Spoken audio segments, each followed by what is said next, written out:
40 में दे देते, 50 में दे देते, भगवान के पास क्या कमी है? अरे 10 का दे देते, बहुत कम करते तो 36 का क्यों दिया? 36 लिख करके हिंदी में देख लो, इंग्लिश में मतलब लिखना 36, हिंदी में लिखना 3 और 6 बनाना, तो 3 और 6 दोनों का रूप एक जैसा, लेकिन एक दूसरे की तरफ पीठ किए हुए हैं।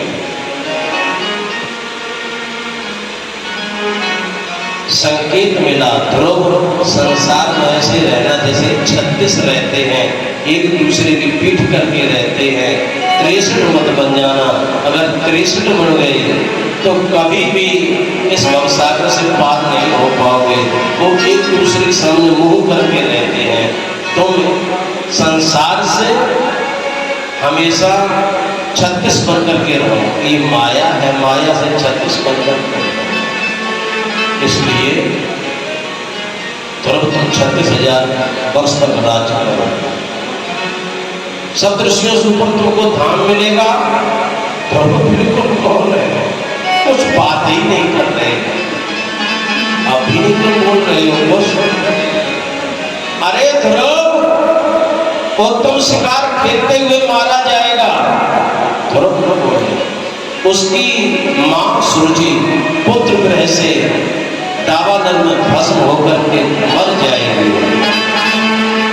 ध्रुव कुछ न बोले। ध्रुव क्यों नहीं बोल रहे हो?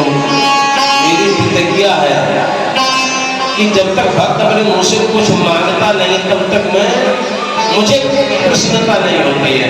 तुम अपने मुंह से भी कुछ मांग लो। ध्रुव ने कहा अच्छा नहीं मानोगे, मांगना ही पड़ेगा कि हाँ मांगना। तो फिर ये दे दो मांगे से, अगर देना ही चाहते हो तो ये मांगे से दे दो कि मैं अपने जीवन में कभी किसी से कुछ न मांगू। आगे कोई बात नहीं है। अब प्रभु कृपा करो यही भाते, सब तज भजन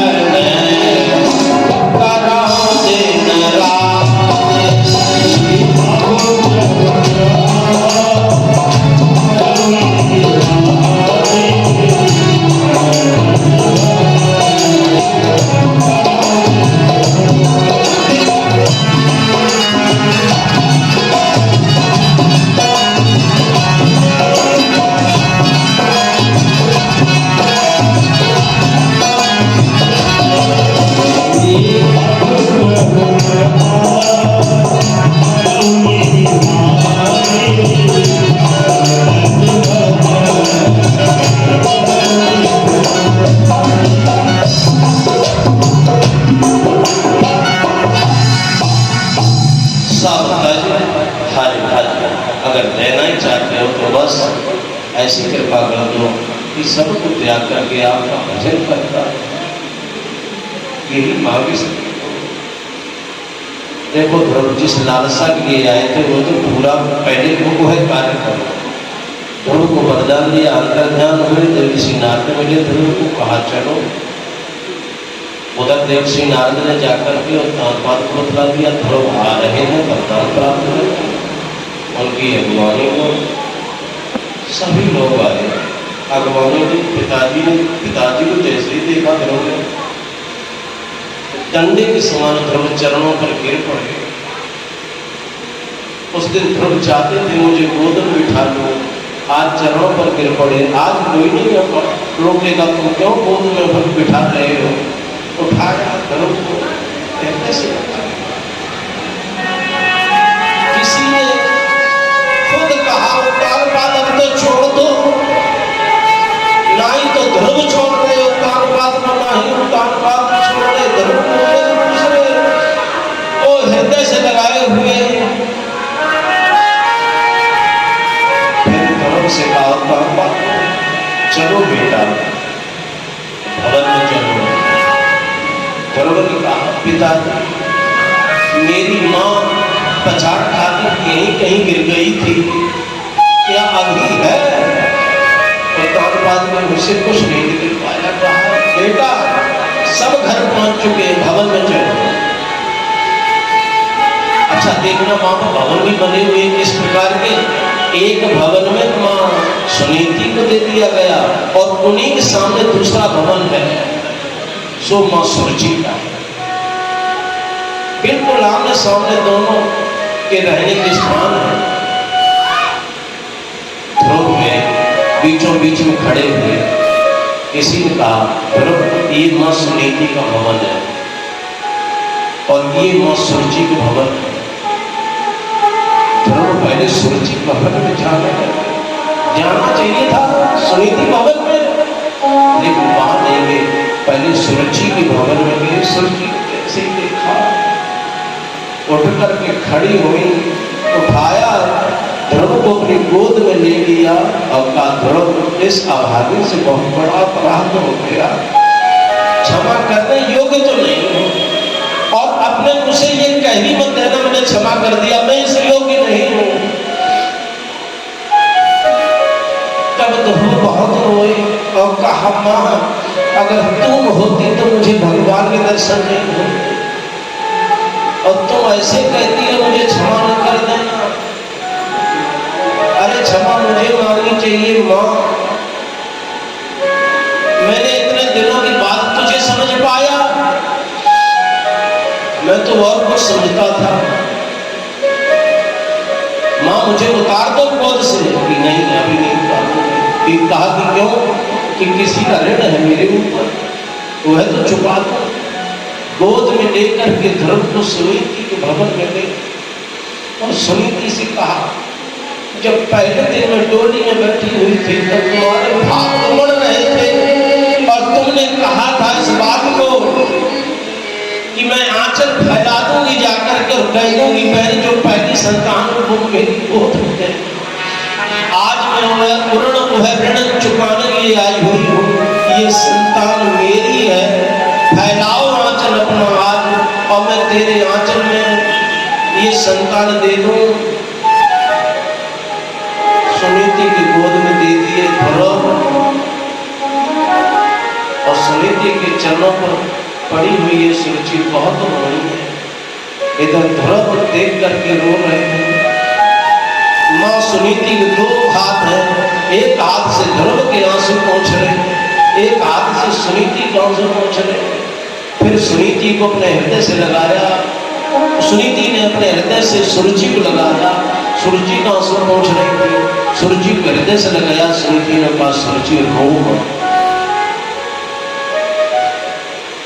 कोहू न काहू सुख दुख करता निज कृत भोग सब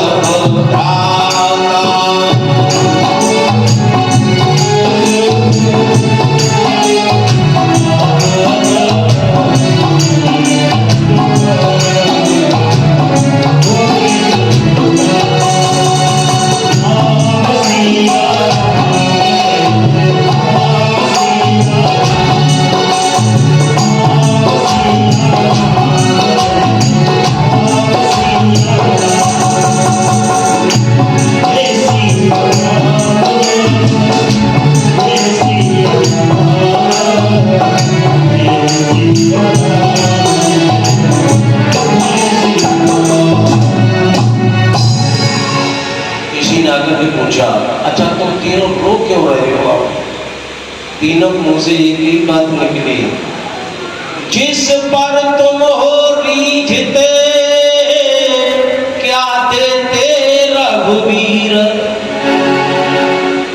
भगवान की कथाएं सही बात ये है 18,000 श्लोक भागवत में है, 335 कथाएं,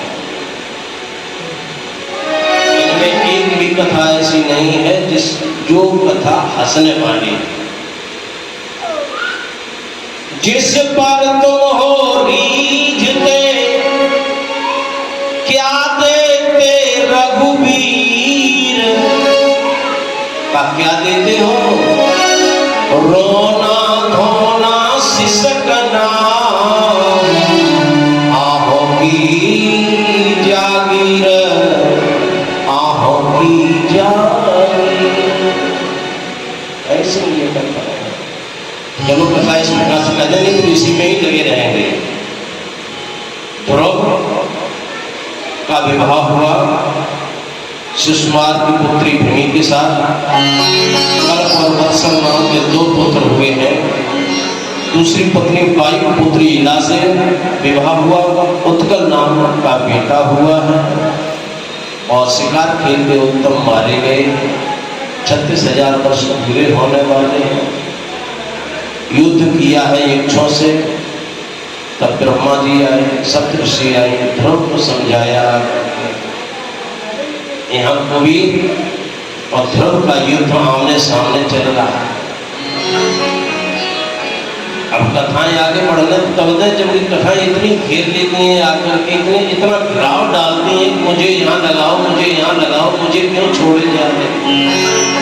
यहाँ पर भी बहुत मार्मिक कथा आती है। कुबेर भी भक्त है भगवान के और ध्रुव भी भक्त है भगवान के।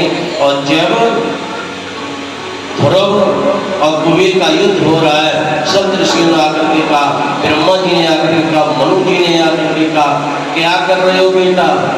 तुम भी परम भक्त हो, ये भी परम भक्त है, दोनों आपस में लड़ोगे तो कैसे काम चलेगा? ब्रह्मास्त्र अपने अपने छोड़ना चाहते थे, वह ब्रह्मास्त्र रुकवाए और कहा ये तुम दोनों भक्त भगवान के हो, ये तुम्हारी बड़े भैया हैं और ध्रुव तुम इनके छोटे भाई हो, दोनों भगवान के भक्त हैं। बिल्कुल वही हाल हुआ। ध्रुव के चरणों पर गिर पड़े हैं कुबेर के। और हाल कौन सा हुआ? एक कथा एक छोटी सी है, उसे ध्यान देकर के आप सुनना। हाल ये हो गया,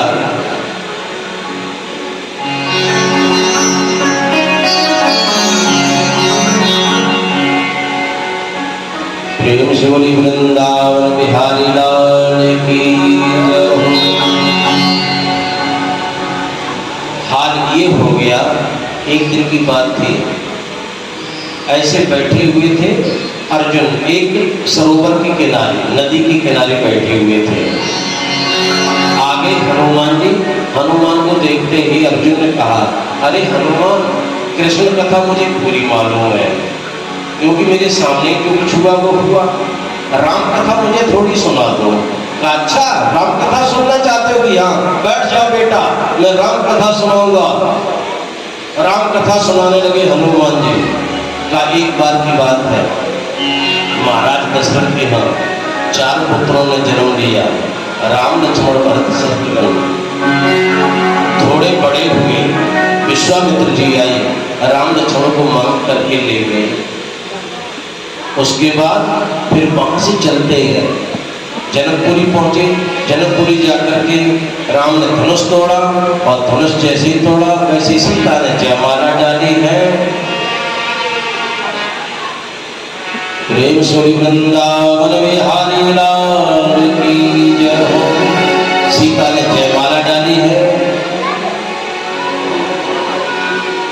इनका विवाह हुआ, घर आए और उसके बाद एक दिन वह हुआ कि राम को वनवास मिल गया।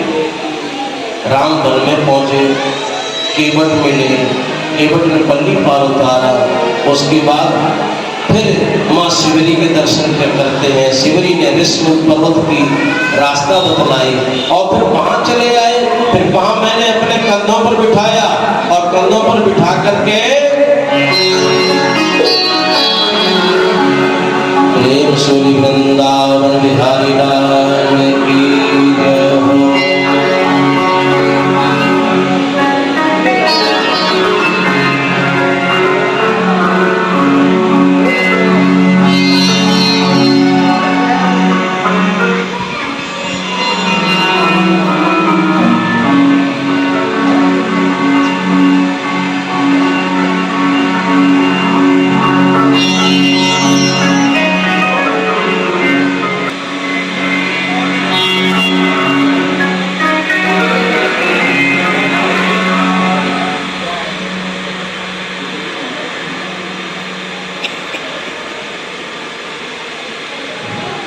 श्री सद्गुरुदेव भगवान की।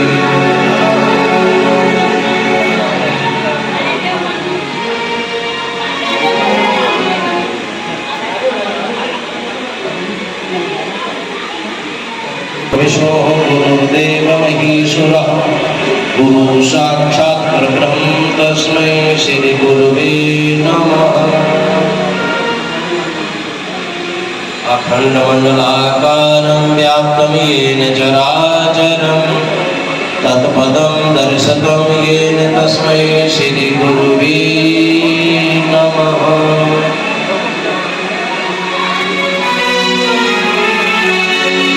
सारे तीर्थ धाम आपके चरणों में,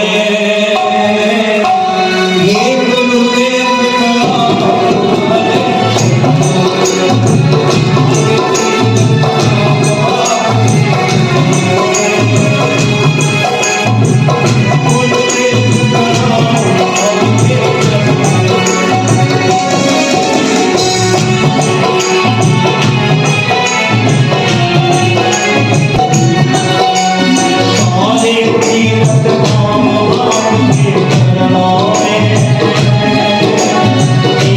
गुरुदेव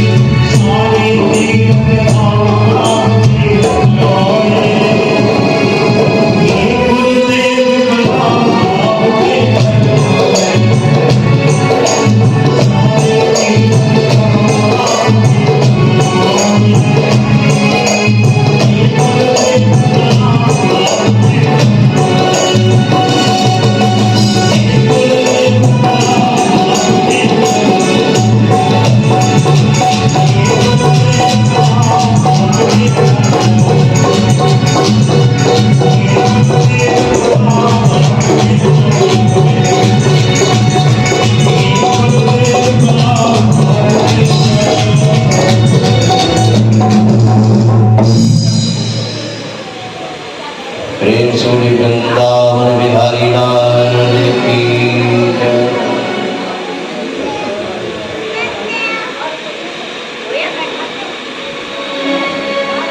ब्रह्मलीन पूज्य चरण श्री स्वामी योगेश्वर जी महाराज, उनके कृपा पात्र ब्रह्मचारी जी महाराज आपके सम्मुख विराजमान। मुझे तो ऐसा लगा करता है कि त्यागी जी महाराज अपना दूसरा रूप लेकर के सामने ब्रह्मचारी जी के रूप में आ गए हैं। और सही बात ये है, प्रशंसा वाली बात नहीं है। हम लोग कथावाचकों की बातें ऐसी है, बड़ा चढ़ा करके बात करेंगे, वो वाली बात नहीं है। मैं एक बार मिला जाकर के तो मैंने देखा कि महाराज जी भगवान जाने जो भी रखा हुआ था सब लुटाने में लगे, ये खाओ वो खाओ, भगवान जाने। तो मैंने उस दिन ये देखा था जो त्यागी जी का भाव था, बिल्कुल वही भाव महाराज जी का।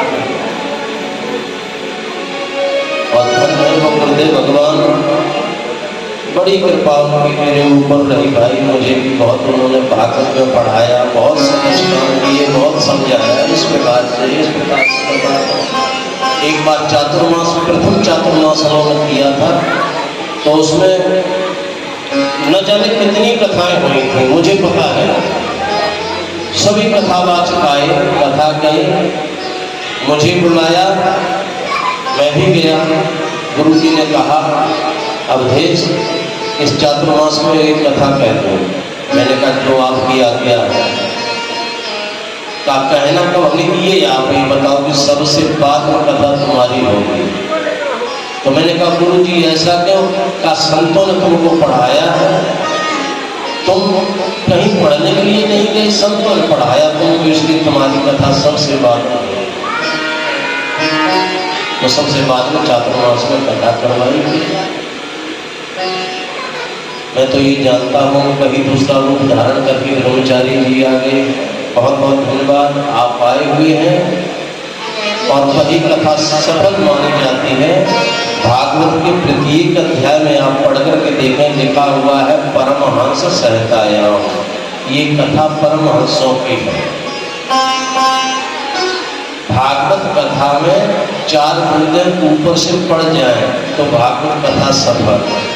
भागवत कथा में कोई साधु सन्यासी आ जाए तो भागवत कथा सफल। तो ये भाग्य है जो कथा करवा रहे हैं उनके, कि गुरु जी भी उनके यहाँ पर विराजमान हो गए आकर के। बहुत बहुत धन्यवाद है। प्रेम श्री वृंदावन बिहारी लाल की। चलो कथा तो बहुत बड़ी कथा, कथा अथाह है। कथा ऐसे कह दें कि ध्रुव जी जब जान गए 36,000 वर्ष पूरे होने वाले, उत्पल को राज सिंहासन दिया। उसी समय प्रभु पार्षद आए विमान लेकर के। ध्रुव जी उस विमान में चढ़ने के लिए चले हैं तो पार्षदों ने कहा नंद और सुनंद ने क्या कर रहे हो, ऐसे नहीं। अब फिर का विमान बहुत ऊंचा है, तुम नहीं चढ़ पाओगे, सीढ़ी की आवश्यकता पड़ेगी। तब तक सीढ़ी में से आवाज आई, सीढ़ी जो लगी हुई थी उसमें से आवाज आई मेरे ऊपर पैर करके चढ़ जाओ। अरे ये कौन हो तुम? दोनों हाथ जोड़ करके कहा उन्होंने, कहा मैं यमराज हूँ, मेरे सिर के ऊपर पैर रखो तब विमान में चढ़ो। भगवान का भक्त मृत्यु को भी फलांग जाता है। तब यमराज के सिर के ऊपर पैर रख करके ध्रुव चढ़ गए। विमान जब जाने लगा उसी वक्त ध्रुव का मन खिन्न हो गया। नंद सुनंद ने कहा मैं जान गया हूँ तुम्हारी बात को, तुमको याद तुम्हारी माता की आ गई है कि हाँ सुनी थी, भवन में रह गई है मेरी माँ। और जब कहा नंद और सुनंद ने अपने आगे देखो तो 18 हाथ आगे दूसरा विमान जा रहा है जिस पर मां सुनीति बैठी हुई है। ध्रुव ने देखा, सुनीति ने अपना दाहिना हाथ उठा करके संकेत किया और फिर अपनी कोख पर, दाहिनी कोख पर हाथ फिराया और कहा बेटा तुमने मेरी कोख को लजाया नहीं है। पुत्रवती जुगती जब सोई रघुवर भक्त जासुत होई। जिसके भगवान का भक्त पैदा हो वही पुत्रवती है। और आज भी सप्तऋषियों के ऊपर उनको स्थान दिया गया। आज भी वह ध्रुव तारा देखने में आता है। फिर ध्रुव के वंश का वर्णन किया। इतने राजा हुए, इतने राजा हुए हैं, 1 घंटा लग जाएगा इनकी वंशावली में। और इन राजाओं के बाद एक अंग हुए हैं, अंग के बैल हुए हैं, बैल के पृथु हुए हैं। और ये पृथु साक्षात विष्णु भगवान के अवतार हैं। तो जय घोष करें, प्रेम सुनी पृथु भगवान की जय हो। और पृथु ने आकर के यहाँ जितने राजा बैल के बंदी गृह में पड़े हुए थे, संत महापुरुष विद्वान भी थे, सबको बंधन मुक्त किया। सभी ने बहुत प्रशंसा की। पृथ्वी ने कहा क्यों प्रशंसा कर रहे हो, ये समझ में तो नहीं कोई बात आ रही है। मैंने तो अभी कुछ नहीं किया कि सारे बीज पृथ्वी ने चुरा लिए। कुछ नहीं रहा था इस धरातल पर, खाली पृथ्वी ऐसी थी मालूम पड़ता था जल करके राख हो गई हो, कुछ नहीं था। कहा अरे ऐसा क्यों कि तुम्हारे पिताजी थे तो धर्मात्मा, लेकिन संग साथ से बहुत बड़े अधर्मी हो चुके थे। इसलिए पृथ्वी ने ऐसा किया। पृथु ने अपना धनुष बाण लिया और तैयार हुए पृथ्वी को मारने के लिए। देखना कैसे पृथु है, पृथ्वी को मारने के लिए तैयार हुए, धनुष पर बाण धारण किया। छोड़ने वाले थे बाण को, पृथ्वी गाय के रूप में आई और बोली नहीं नहीं मुझे नहीं मारना। लेकिन इतना क्रोध था, बाण चलाने वाले थे तो पृथ्वी भाग खड़ी हुई, कैसे भी बच जाओ। लेकिन जब जब पीछे मुड़ करके देखती है, जब जब देखती है तो पृथु पीछे ही मालूम पड़ते, पृथु पीछे ही लगे हुए। जब ज्यादा बड़ी आपत्ति आ गई, कैसे भी निपटारा न हो तो संत की शरण में चले जाओ, निपटारा हो जाता है। एक संत मिले, संत से पृथ्वी ने निवेदन किया, मेरा अब कैसे निपटारा होगा, मैं तो मारी जाऊंगी। नहीं, कोई नहीं तुमको मार पाएगा, एक उपाय बतलाता हूँ, तुम चली जाओ, पृथु के चरणों पर गिर पड़ो जाकर के। कहा अरे नहीं नहीं, वहां मत भेजो, वो तो मार ही डालेंगे और फिर मैं जाऊंगी तो वो कहेंगे क्यों भागी, और फिर वो कहेंगे क्यों आई, तो मेरे पास कोई भी इसका जवाब नहीं होगा। संत ने कहा जब कहें क्यों भागी तो ये जवाब दे देना, कहें क्यों आई तब ये जवाब दे देना। बस इतने पर ही पृथु भगवान प्रसन्न हो जाएंगे कि अच्छा कि हाँ समझो बात आ गई। लौट करके पृथ्वी गई, पृथु के चरण पकड़ लिए।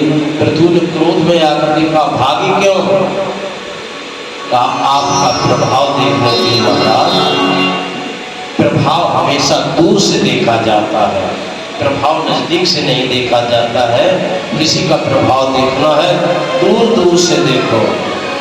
हाँ वो बहुत बढ़िया है, बहुत अच्छे हैं, उनका व्यवहार बहुत अच्छा है, उन्होंने न जाने कितने मेरे काम निकाल दिए हैं, ये प्रभाव होता है। प्रभाव दूर से देखा जाता है। सो तो तुमने देख ही लिया है प्रभाव मेरा, कैसा प्रभाव है। और अब मेरे पास क्यों आई, तब पृथ्वी ने कहा महाराज प्रभाव दूर से देखा जाता है और स्वभाव नजदीक से देखा जाता है। अब मैं आपका स्वभाव देखने के लिए आई हुई हूँ, अब आपका स्वभाव कैसा है। पृथ्वी भगवान बहुत प्रसन्न हो गए। कहा मालूम पड़ता है किसी संत ने ये बात युक्ति बतलाई होगी कि हाँ बात तो ऐसी ही है। इसी विद्र आश्रम पर एक बार कथा कह रहा था और गुरु जी आए, त्यागी जी महाराज शाम को बुलाया और बोले, उस दिन सुदामा चरित्र की कथा थी, बोले कथा तुमने बहुत बढ़िया कही है, लेकिन एक बात बतलाओ, सुदामा जी मना क्यों करते थे कि मैं द्वारकापुरी नहीं जाऊंगा। मैंने कहा महाराज जी आप पूछो मत, आप ये बतलाओ मैं इस कथा में क्या और लगा करके कथा कहूँ कि अब देश वैसे मैंने किसी से कभी कहा नहीं, लेकिन तुमको बतलाता हूँ कि सुदामा जी किस लिए नहीं जा रहे थे। सुशीला ने कहा, जब ज्यादा कहा कि चले जाओ, तब अंतिम में सुदामा ने ये कहा था, भागवत में नहीं लिखा हुआ है। मैंने कहा होगा कोई बात नहीं महाराज जी, संत के मुंह से जो वाणी निकलती है वो ग्रंथ से भी ज्यादा होती है, भाव तो उत्तम होने चाहिए। कितनी बढ़िया बात बतलाई उस दिन कि वो है यार मैंने त्यागी जी के मुंह से सुनी और उसके बाद कहीं मैंने सुना नहीं। आज भी जब जब कथा कहता हूँ तो वो शब्द में जरूर कहा करता हूँ कि कहा था सुदामा जी ने, इसलिए नहीं जाता हूँ। अगर कृष्ण ने मेरी फटी बीमारियों को देख लिया तो कोई सुदाम गमन न कर जाएगा, इसलिए नहीं जाता। तो ये त्यागी जी ने बतलाया था, ऐसे संत हुआ करते, संत ऐसे दलदल से निकाल देते हैं। गाय को अपनी पृथ्वी बना लिया है, जितना धन धान्य था सब धो लिया है। उसके बाद इनके विचेता हुए, फिर आगे चल करके पुनरुपाख्यान की कथा आती है, राजा नाग, और फिर त्रिवृत की कथा उनके वंश में ऋषभदेव हुए हैं। ऋषभदेव के 100 बेटा हुए हैं, 100 बेटा में सबसे बड़े भरत थे और इसमें 81 ब्राह्मण बन गए। 81 में सबसे बड़े भरत, एक 100 बेटा थे, 81 ब्राह्मण बन गए और शेष योगी बने। उसमें से 9 और नए थे। वह 9 वो योगी बने हैं जिनकी कथा 11वें स्कंद में आएगी। राजा निमि और 9 योगेश्वर हुए। वह 11वें स्कंद में कथा आएगी। उस कथा का श्रवण 7वें दिन होगा। 6ठे दिन सुदामा चरित्र की कथा हो जाती है भागवत ग्रंथ के अनुसार। 7वें दिन नहीं। गुरुदेव भगवान ने पढ़ाया, उन्होंने कहा कथा को कहना उपदेश, तो 6ठे दिन सुदामा चरित्र की कथा करना, तब तो कथा कहना। उस समय कितने संत थे वहां पर? उज्जैन की बात है ये।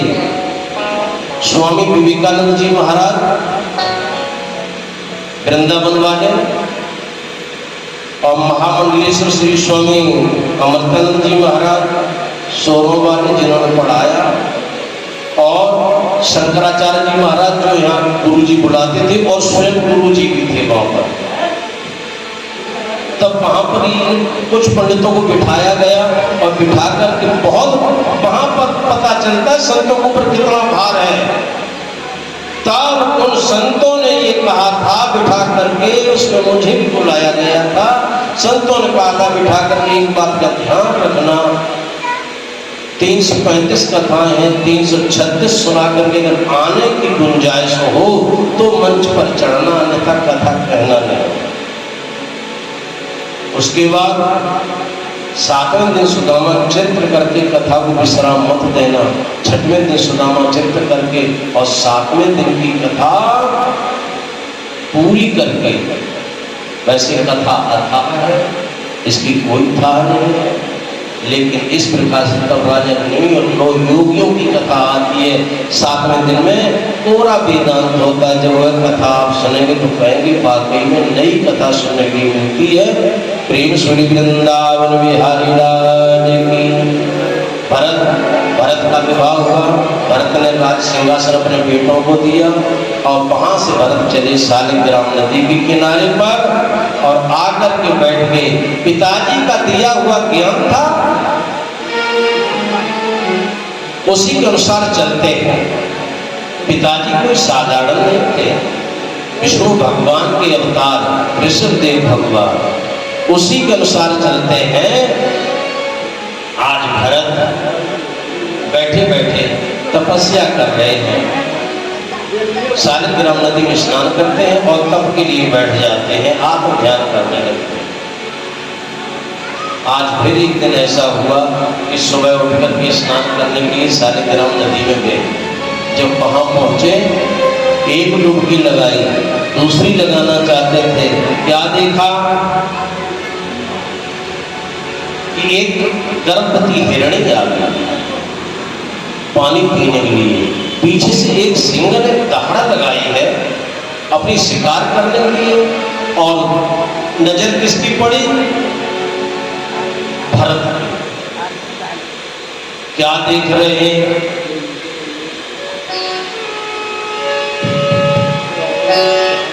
कारण एक गर्भवती हिरणी, कारण एक गर्भवती हिरणी आ पहुंची नदी किनारे पर।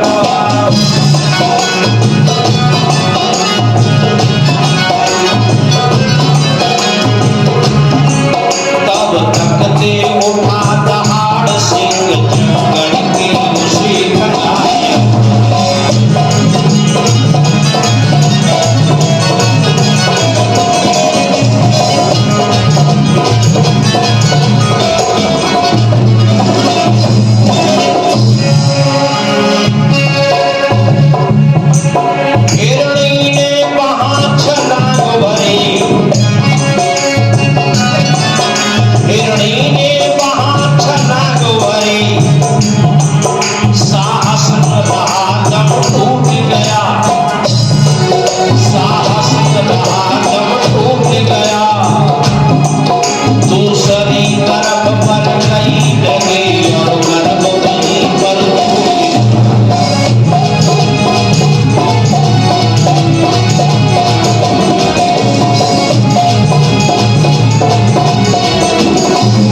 मन की है।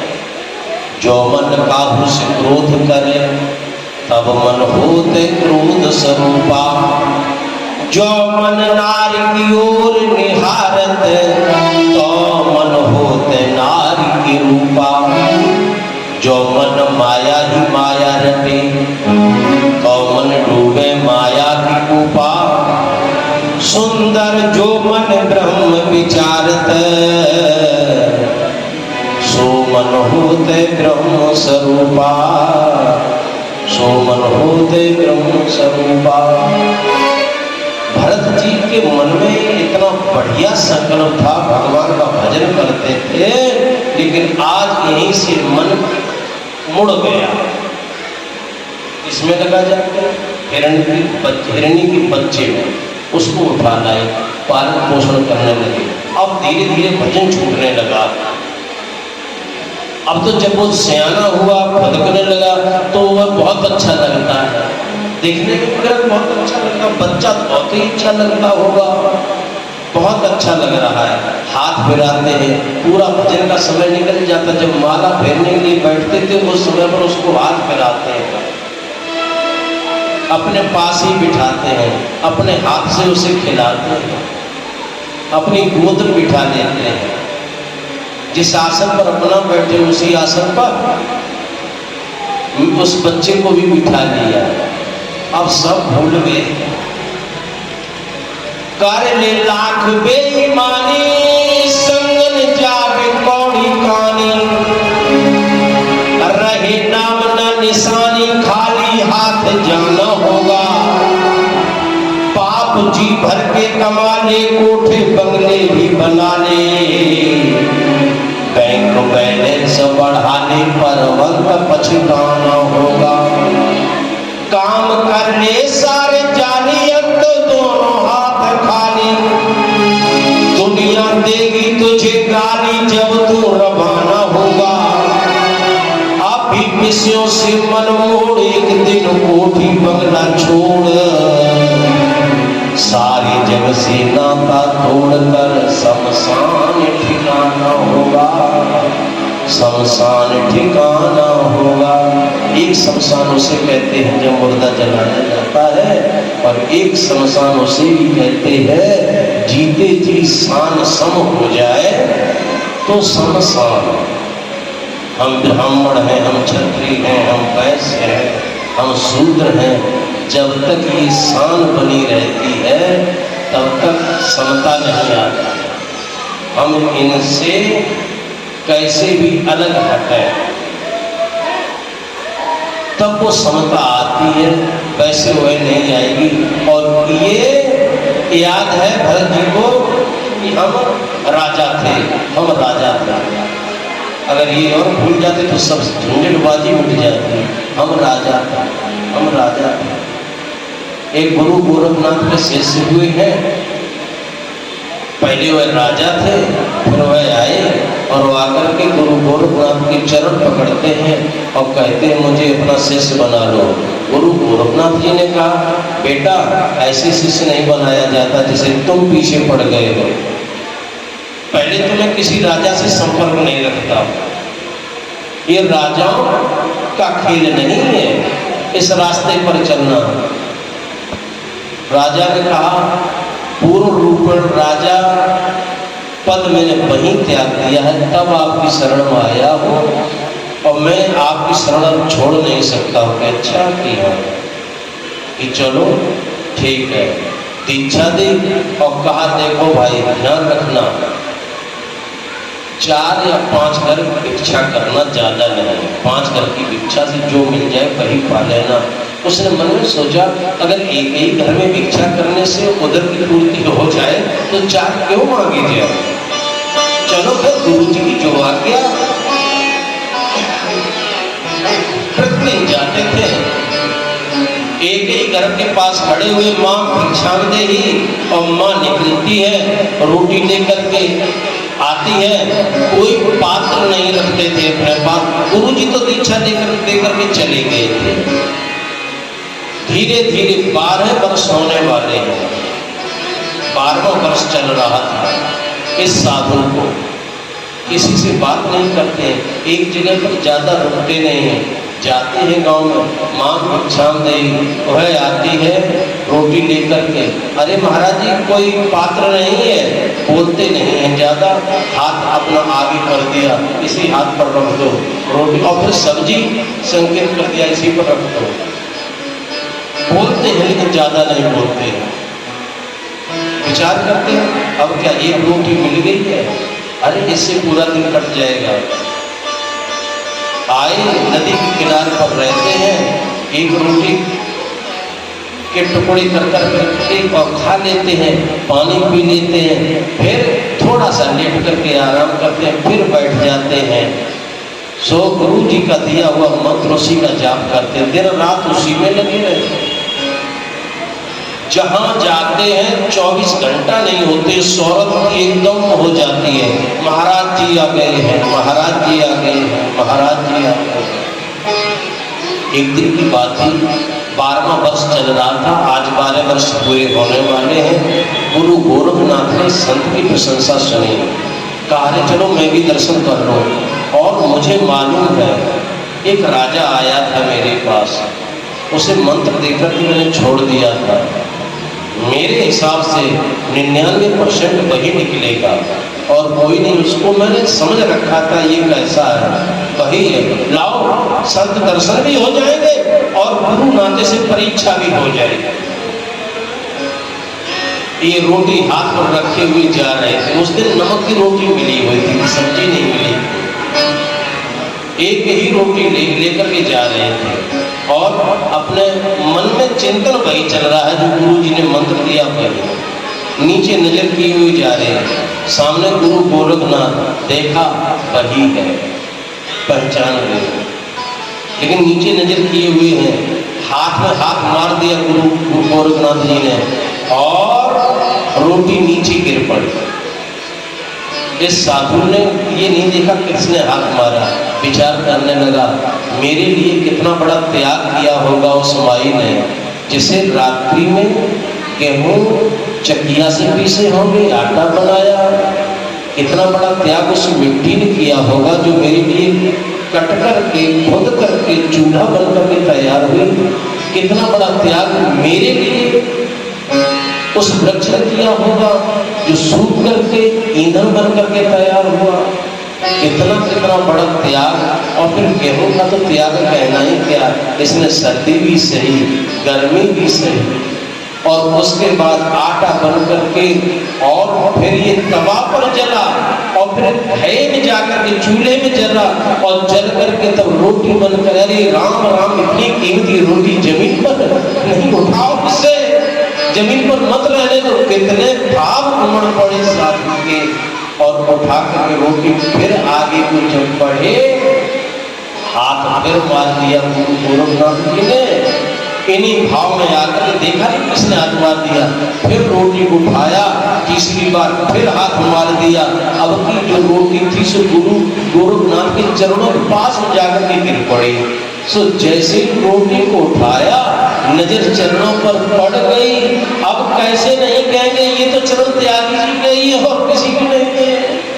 जैसे अभी तुम लोग दोनों लोगों की हिड़की भराई आंसू निकल पड़े खड़ाओं को देख करके, मूर्ति देख करके, फोटो देख करके, वही हाल हो गया उसका। एकदम चरणों पर गिर पड़े, प्रभु पहचान पड़े कहे चरणों पर गिर। रोटी कहीं पड़ी हुई है, कहीं अचला पड़ा हुआ है, चरण पकड़ लिए, बहुत रोए बहुत रोए। गुरु गोरखनाथ ने उठाया, अपने हाथों से आंसू पोंछे और कहा चिंता मत करो, मैं तो ये परीक्षा ले रहा था, देखें। उसने कहा गुरु जी आपकी कृपा से अब मैं राजा नहीं रहा। गुरु जी ने कहा बेटा बहुत बढ़िया, बहुत अच्छे, तो मेरी परीक्षा में 90% पास हो गए। ये नहीं का 100% पास हो गए, 90% पास हो गए। अब उसने विचार किया कि अरे राम राम, इतनी मेहनत की, 12% भी फेल रहा। उसने कहा गुरु जी अब मुझे बताओ अब कहाँ पे की कमी है कि अभी एक कमी है। कहा क्या कि जो तुझे याद आ जाता है अब मैं राजा नहीं राजू, राजा याद आ, जब ये भी याद न रहे तब समझ लेना अब तू साधु हो गया। जो हाल उस साधु को हुआ था वही हाल आज मैं देखता हूँ कि ब्रह्मचारी जी का अगर सब पूछी जाए तो नाम सुना था मैं तो इतना यानी मिला जुला भी नहीं था, लेकिन धन्य है मैं गुरुदेव भगवान, कहाँ छुपा करके ऐसे हीरा को रखा था। भले ही कोई सरिष्ठ नहीं है तो ऐसे साधु को सामने कर दिया है। ये उनकी तपस्या है जो ब्रह्मचारी रूप में सामने। मैं तो यही जानता हूँ कि त्यागी जी जब ये भी याद न बना रहे,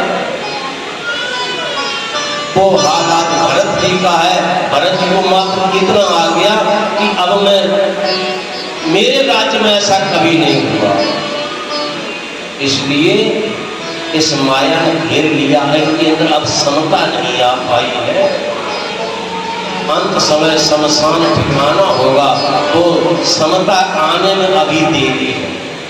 फर्क इतना है, ये बच्चा एकदम खो गया, चंद्रमा को देख करके दोष देने लगे, चंद्रमा को चोरी लगाने लगे। रे चंद्रमा, तुझने मेरे हिरण के बच्चे को चुरा लिया तभी तो उसका मुंह तेरे अंदर दिखाई दे रहा है। अरे तुझे मेरी खुशी अच्छी नहीं लगी। इतने में बच्चा आया पीछे से, खुजलाने लगा करके, देखा अरे आ गया। फिर कहते उस बच्चे से तुझने आज चंद्रमा उसको भी दोष लगवा दिया, कहाँ चला गया था तुम? ले तेरे लिए भोजन रखा हुआ है, मैंने नहीं पाया, ले तू पा ले।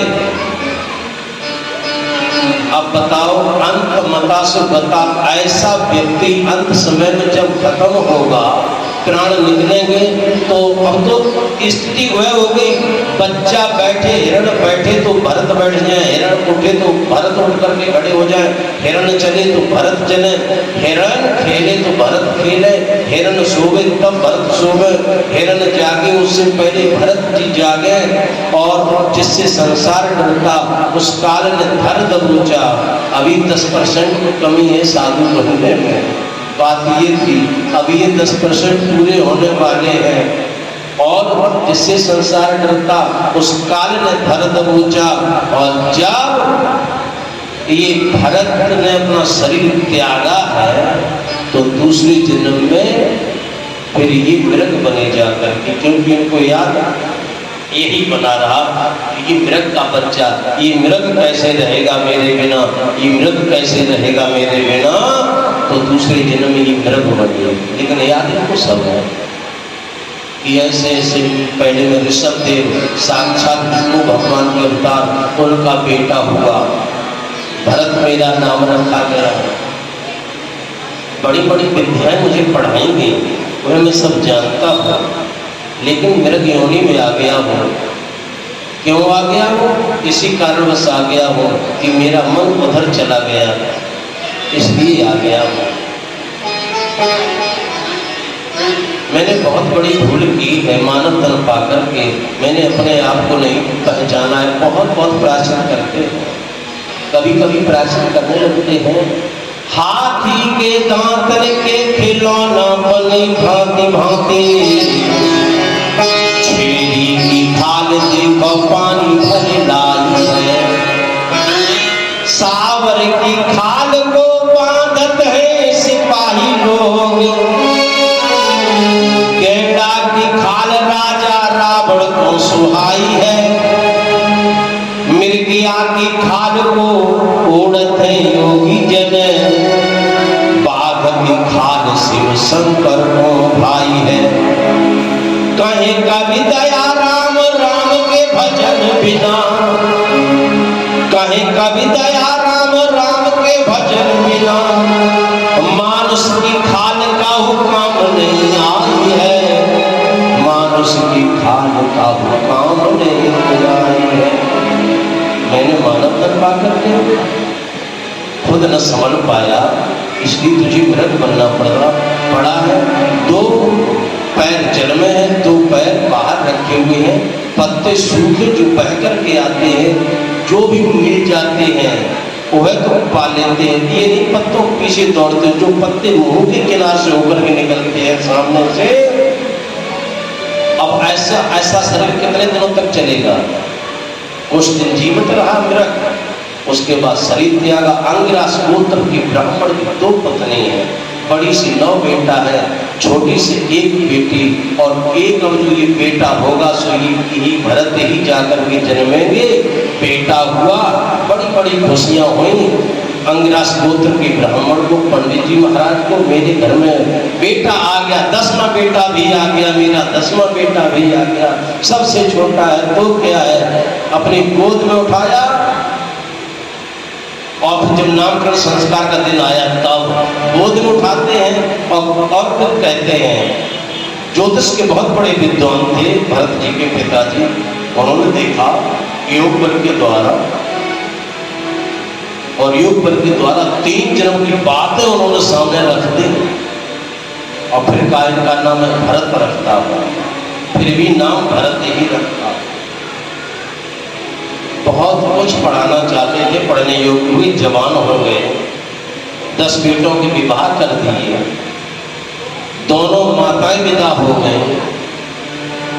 पिताजी जब विदा होने लगे तो 10 अपने 9 बेटाओं को बुलाया, इनको भी बुलाया, 10 बेटाओं को बुला करके 9 बेटाओं से कहा मैंने बहुत प्रयास किए भरत को पढ़ाने के लिए, पढ़ा गया, मैंने इससे कई बार कहा तू ओम ही कह दे, इसने ओम भी नहीं कहा, बोल नहीं पाता है, सुन तो लेता है, ये जड़ है, जड़। तो इनका नाम ही पड़ गया था जड़ भरत, जड़ भरत। एक बात का ध्यान रखना मेरे बेटाओ, मेरी अंतिम इच्छा पूरी कर दो कि मेरे इस 10वें बेटा में तुम दुखी मत रखना, कोई काम न करवाना।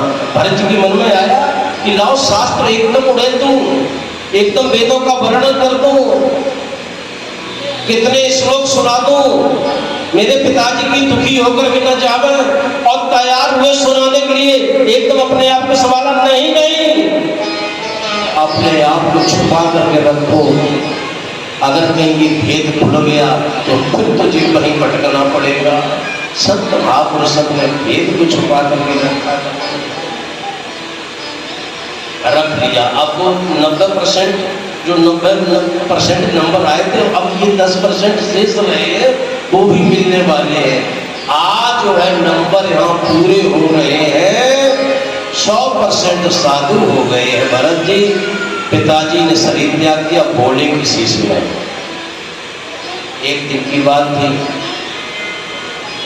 एक खेत में मक्का, उसमें कौवा, तोता, नीलगाय ये आते हैं।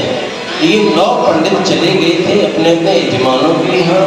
भरत जी को 9 भाभियों ने खड़ा कर दिया बीच में। अरे एक बिजुआ जैसा भी खड़ा रहेगा तब भी नीलगाय नहीं आएंगे, पक्षी नहीं आएंगे। लंब छड़ंगे भरत को थे, ऐसे नहीं थे, हट्टे कट्टे थे, किसी बात की चिंता थी नहीं। जितने भी पक्षी आते हैं कह दिया भरत जी से, जाओ पशु पक्षी रखाओ जाकर के। पशु पक्षी आते हैं, संकेत करके कहते हैं बैठ जाओ, इसी में खाओ पियो खूब।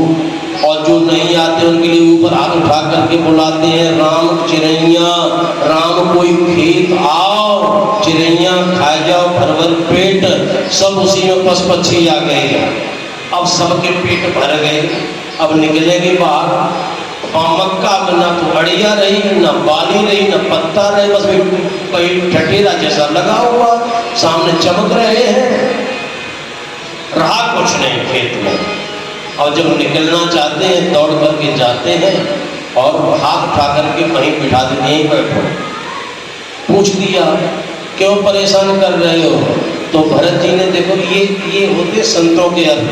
भरत जी ने कहा मेरी माता समान भाभियों ने भेजा है, उन्होंने कहा पशु पक्षी रखाओ जाकर। सुबह तुमको रखा रहा हो कि खेत में ही रहो, बाहर क्यों जाओगे? मैं तो आज्ञा का पालन कर रहा हूँ। ये संतों के अर्थ होते हैं। एक दिन त्यागी जी ने कहा था, बात याद आ गई, बोले अपने से एक बात बतलाओ, ये कैसे लोग होते हैं जो होटल पर जाकर के बैठ जाते खाने के लिए, समझ में नहीं आता है। नहीं खाना चाहिए ऐसे, तो इसके बहुत विरोध में थे। अरे बढ़िया भोजन। काली माता की मूर्ति ताड़ ताड़ की आवाज आई, फटी एकदम प्रकट हो गई, जितने बदमाश से सबका वध कर दिया।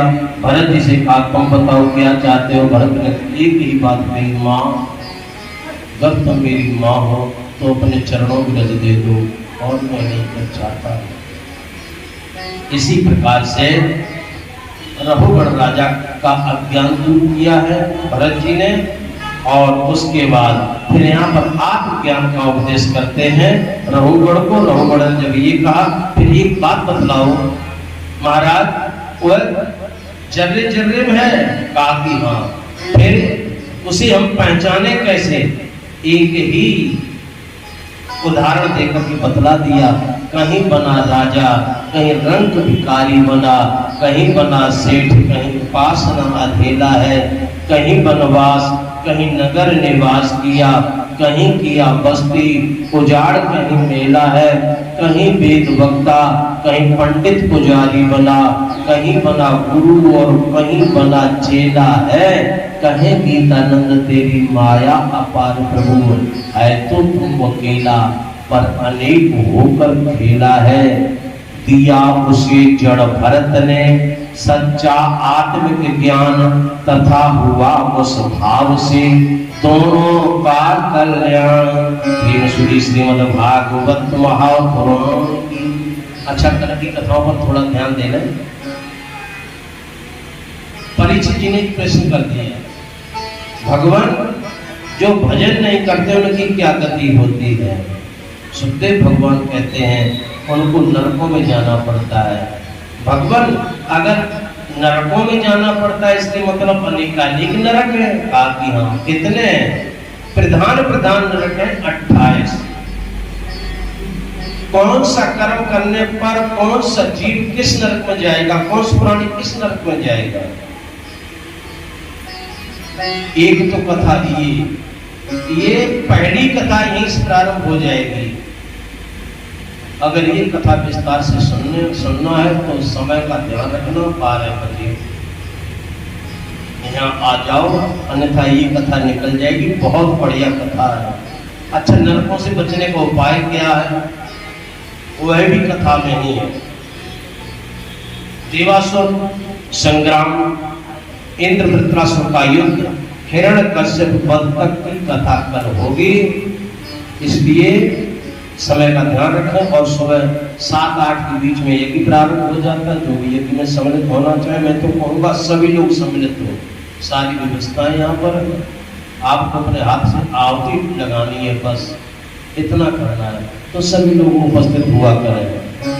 और त्यागी जी महाराज विराजमान है। देखो मेरे मुंह से कोई बात कर देती, मैं जानता हूँ त्यागी जी महाराज, ब्रह्मचारी जी महाराज विराजमान जी है, तो इनके मुंह से कुछ अमृतमयी वाणी की वर्षा होगी, उसे आप श्रवण करें।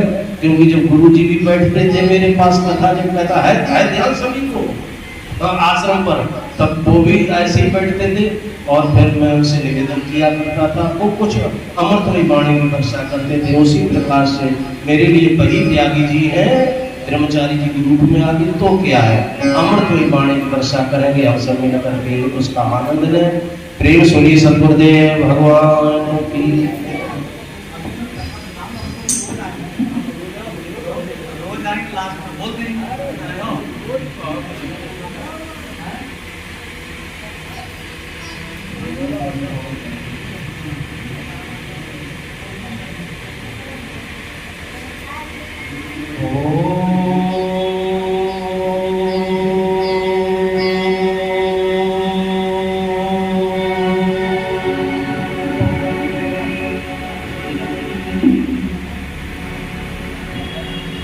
गजाननं भूतगणाधिसेवितं कपित्थजम्बोफलचारुभक्षणम् उमासुतं शोकविनाशनं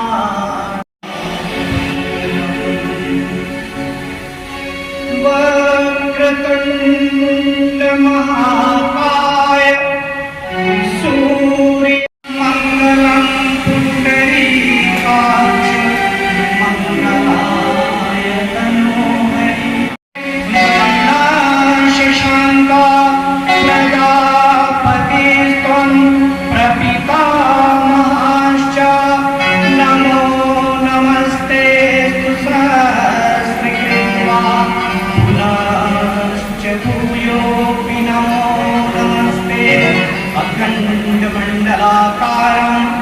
व्याप्तमेन चराचरं तत्पदं दर्शितं येन तस्मै श्री गुरुवे नमः। तस्मै श्री गुरुवे नमः। तस्मै श्री गुरुवे नमः।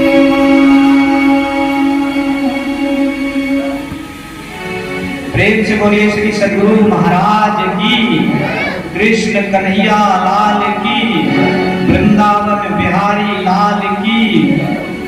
परम पूज्य व्यासदेव जी महाराज और इनके साथ में सभी आचार्य प्रचार्य और जो गुरु इनके साथ संगीत दे रहे हैं सभी बंधु, हमारे साउंड वाले भक्तिमती माताओं,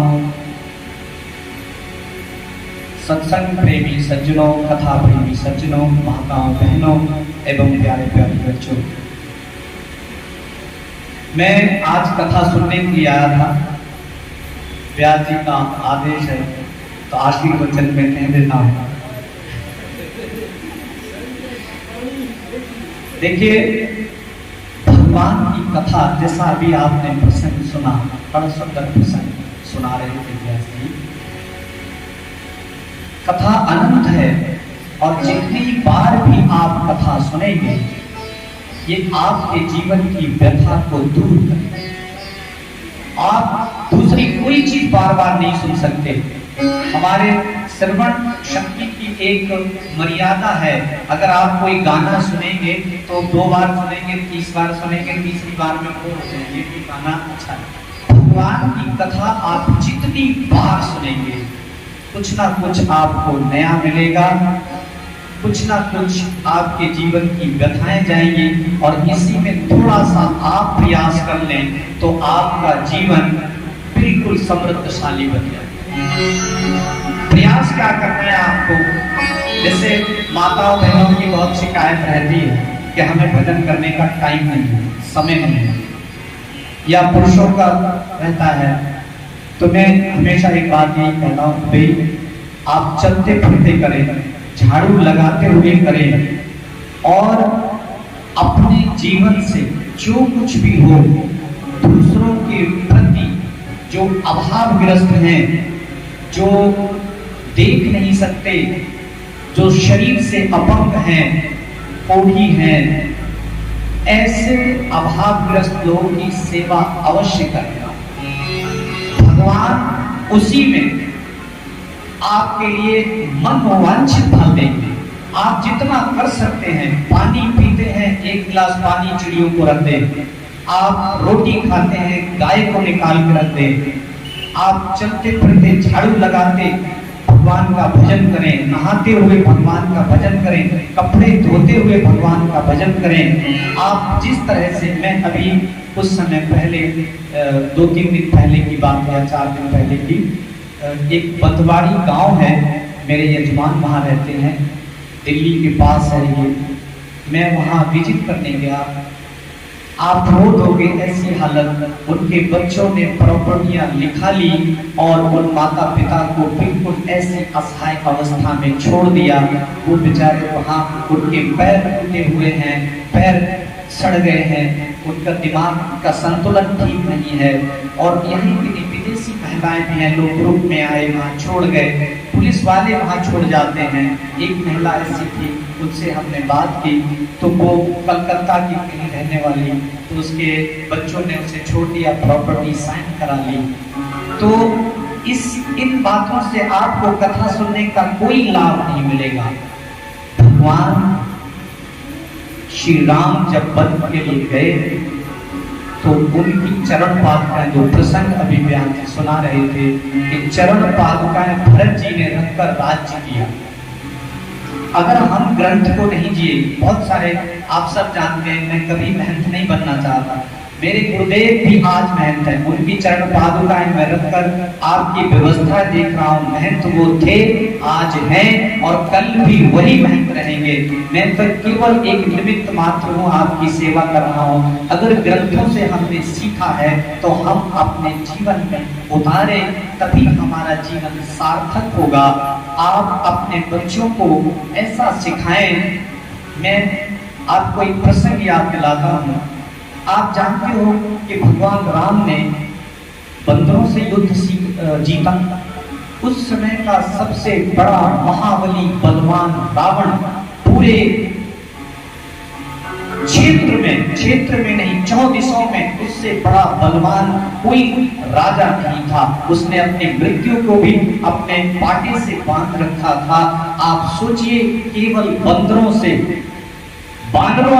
भालुओं से कितना मुश्किल काम रहा होगा उनको ट्रेन करना कि कैसे पत्थर फेंकना है। बच्चे पढ़ते हैं, आप जानते हो हमारे यहाँ भी एक डिस्कस थ्रो होता है, जेवलिन थ्रो होता है, उसकी ट्रेनिंग ली जाती है। आप सोचिए, एक साधारण जेवलिन थ्रो के लिए आपको वर्षों मेहनत करनी पड़ती है। एक मेडल लेने के लिए, युद्ध जीतने के लिए कितना प्रयास किया होगा भगवान राम ने कि ऐसे युद्ध में पत्थर फेंको तो राक्षस मारे जाएंगे। और वो चाहते तो अक्षुण्णी सेनाएं बुला सकते थे, अपने रिश्तेदारी से बुला सकते थे, लेकिन उन्होंने ये नहीं किया। किसी गांव में कदम नहीं रखा, उन्होंने प्रतिज्ञा कर ली और बंदरों से युद्ध लड़ा ही नहीं, युद्ध जीता भी। और आप पूरी दुनिया को उन्होंने प्रेरणा दी कि आप बंदरों से मेरा मतलब है ऐसे लोगों से जो समाज ने उन्हें बहिष्कृत कर दिया है, उनको लगता है समाज के किसी काम में नहीं आएंगे। ऐसे लोगों को इकट्ठा करके चाणक्य ने युद्ध जीता, ऐसे लोगों को इकट्ठा करके भगवान श्री राम ने युद्ध जीता। और ऐसे ही लोगों को प्रेरणा देकर आप भी अपने जीवन का युद्ध जीत सकते हो। शिवाजी कहते थे कि मैं अगर वीर और बलवान हूं तो मैं केवल मां के कारण हूं। तो जो माताओं पर आज बहुत बड़ी जिम्मेदारी है, आप अपने बच्चों को वीर और बलवान बनाएं, अपने महापुरुषों की कहानियां सुनाएं।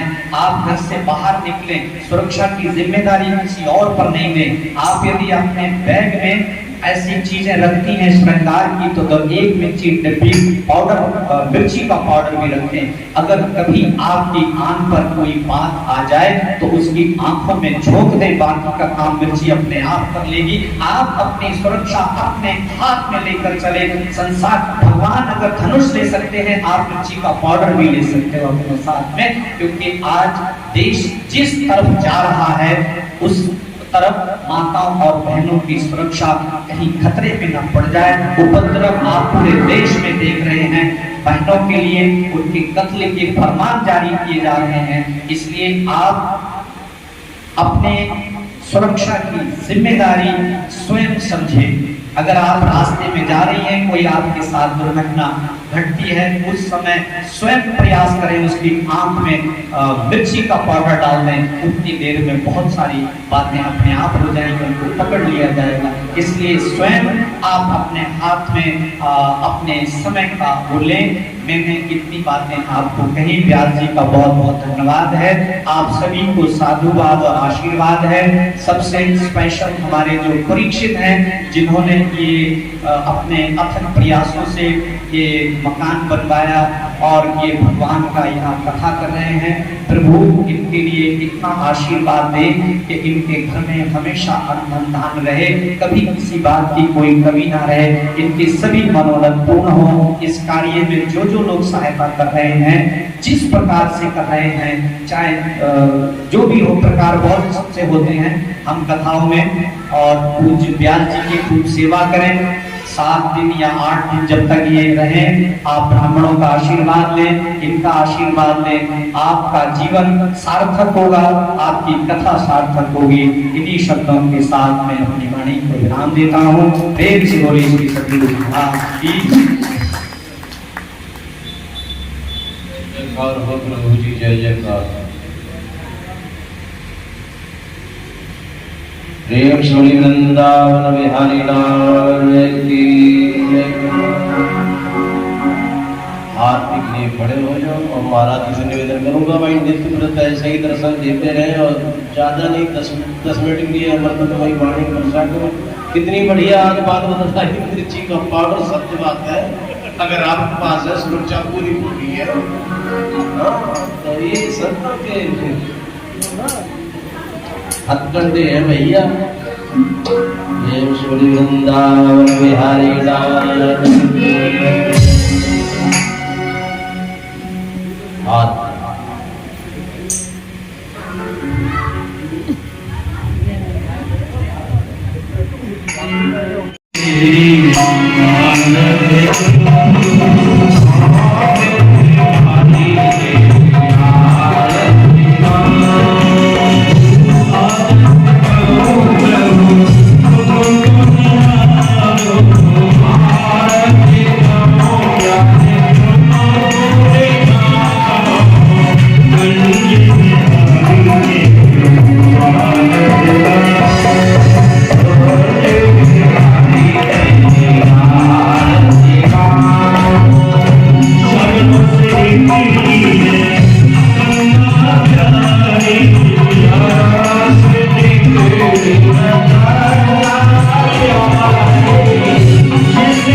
श्रीमद्भागवत महापुराण की जय हो।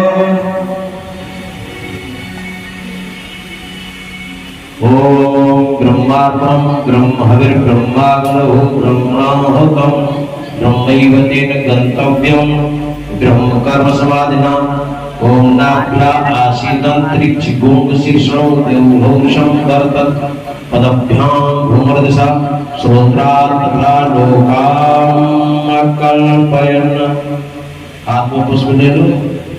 ओम विश्वामिदेव सकल दुरितानि पराशुद्धि भद्रं तन्नोऽशु। ओम शांति शांति शांति सर्वारिष्ट सुशांतरो मंत्र पुष्पांजलि समर्पयामि। अर्पण करो। जय घोष करो। एक कोई बात जय घोष करें।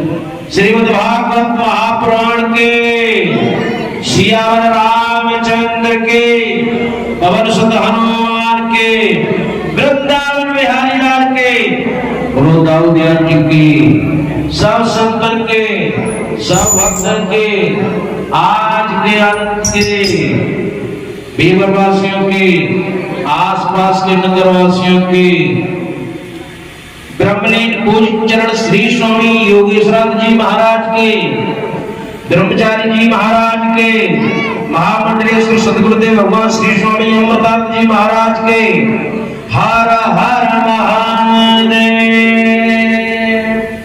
ओम शांति शांति शांति। प्रेम सुधि सत्य सनातन धर्म की जय। आरती प्रसाद लेकर के अपने अपने कार्य को देखें। आरती में